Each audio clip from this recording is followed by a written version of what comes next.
Welcome to another episode of The Charge. I'm Ben Alexander. In this episode I'm talking about why in Norway they sell so many electric cars.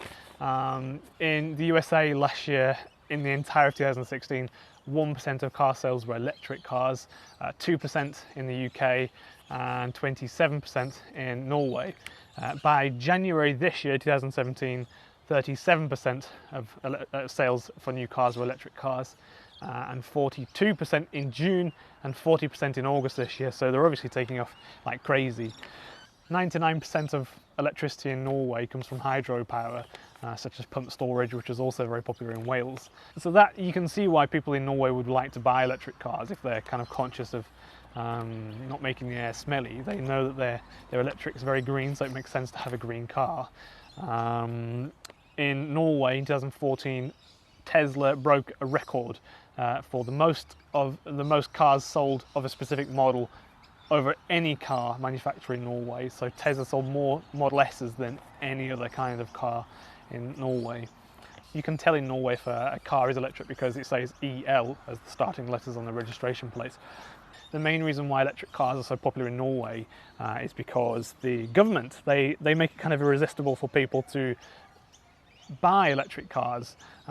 They make it so that you get free parking, free use of bus and taxi lanes with less traffic, zero registration fee, so every year you pay so many, maybe $500–600 for a fairly large car, and they wipe that clean. Especially for a Tesla, they're quite heavy, and that's how they measure the cost of registration every year in Norway for a car, on the weight of it. And Tesla don't have to pay sales tax. That's the big thing, I think. Not just Tesla, actually, electric cars.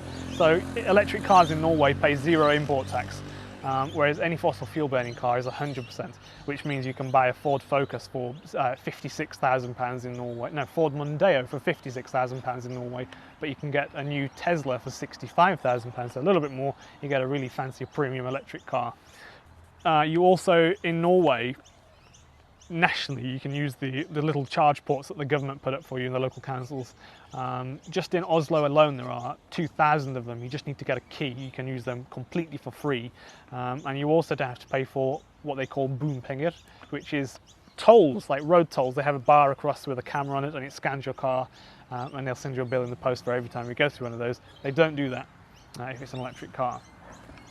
Now, these are all forms of subsidies that come from the Sovereign Wealth Fund, which is basically a big bank account with almost $1 trillion in it. It used to be, only several years ago, $750 million, but now it's almost $1 trillion, which is made up almost entirely of oil and gas money, or pretty much all oil money, really.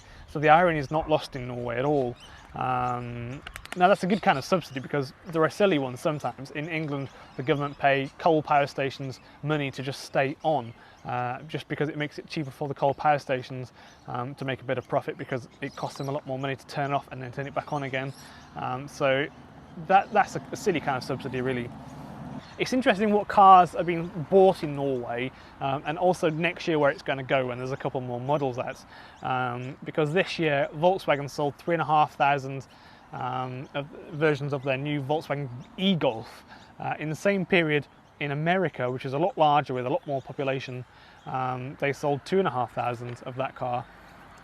So next year we've got a couple of cars that are coming which have been highly anticipated. They're going to probably sell like crazy, so they're not so premium.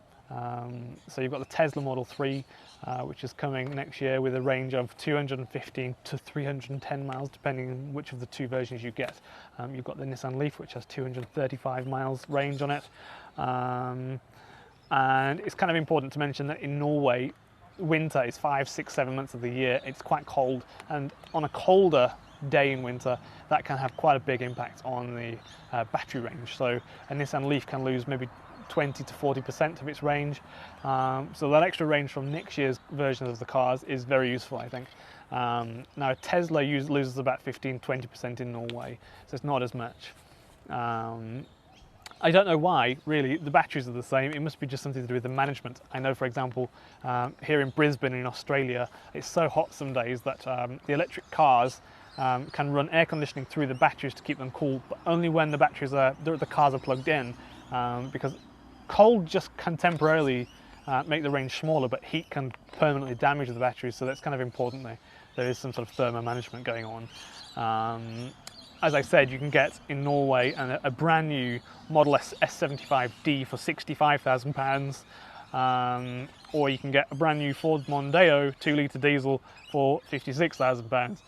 It's kind of a no-brainer. Which one would you get? The one that you need to pay registration for and lots of fuel costs, or the electric car where everything's basically free, and the depreciation for a Tesla is a lot better than it is for a Ford Mondeo, that's for sure.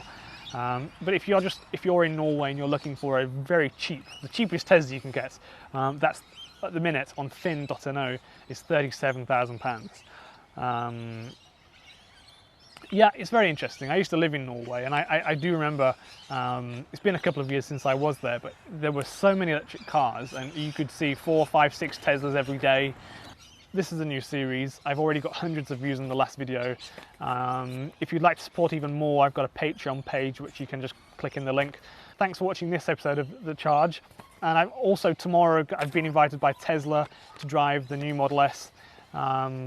So that will hopefully be on here by maybe the end of this week, maybe, if I get the time to go through that. Thanks for watching, and if you've got any questions, just put them in the comments below, I'll respond. And I hope you enjoyed this episode. Until the next time, thanks for watching.